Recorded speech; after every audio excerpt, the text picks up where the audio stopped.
Harlequin Audio is proud to bring you The Other Woman by Brenda Novak, a Harlequin super romance novel, performed by Tara Sands. Chapter 1. Elizabeth O'Connell wasn't sure she could tolerate another minute. This was her fifth blind date in as many weeks, and each of them had been significantly worse than the one before. "I heard what happened with your ex-husband." Carter Hudson, the tall, dark-haired man seated across from her at the new Dundee Inn and Steakhouse, reached over to touch her hand. "It must have been a terrible ordeal." With light brown eyes and strong, rugged features, Carter wasn't unhandsome, but the way his thumb rested against the pulse at her wrist gave the impression he didn't care so much about what she'd suffered as he did about pretending to commiserate with her, to make sure this night ended in as friendly a way as it could. Besides, his New York accent grated on her nerves. Almost everything about him grated on her nerves. Looking for a distraction, she glanced around the dining room to see if she could spot someone she knew. She'd lived in Idaho for less than 2 years, but Dundee was a town of only 1,500 people, and she'd already become acquainted with many of the locals. Unfortunately, it was a Thursday in late May, the height of the tourist season. She saw no one familiar. City slickers and yuppies drawn to the area by the Running Y Ranch, which offered visitors an authentic Western vacation, filled the steakhouse. Liz, while stubbornly keeping her smile in place, wished the waitress would arrive with their dinners and tried to focus. "It wasn't easy," she said, "but it's over now. Thank God." Carter didn't take the hint. "And yet you're on friendly terms with him. Wasn't he on the phone a moment ago?" Keith, her ex, was attempting to fix the wall at her new store.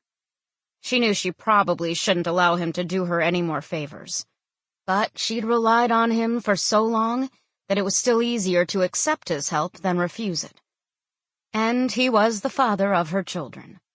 If the chocolaterie proved as successful as she hoped it would, they all stood to benefit. With Keith working at the hardware store, it wasn't as if he could provide her with much child support. "Yes. You spoke to him as if you are good friends," he marveled. It seemed that every man she dated either wanted to discuss his past relationships or hers, and once what had happened to her was out in the open, she faced a million questions. She used the excuse of taking a drink of water to shift her hand. "I don't see any reason to be the stereotypical ex-wife." Carter relaxed in his chair with easy grace. Judging from his build, he could move with impressive coordination and speed, but Liz doubted Carter ever really exerted himself. "That's pretty forgiving. I'm sure it doesn't sound very nice, but if I were you, I'd make him pay, whether I was being stereotypical or not." Her grip tightened on her glass. Her emotions were complicated when it came to Keith, and Carter's negativity wasn't helping. "Why, when we have so many friends and loved ones in common? Maybe it'd be different if we lived in a big city, but in a town like this, we have to deal with each other every day." "You're serious? You can take what he did as though it was nothing?"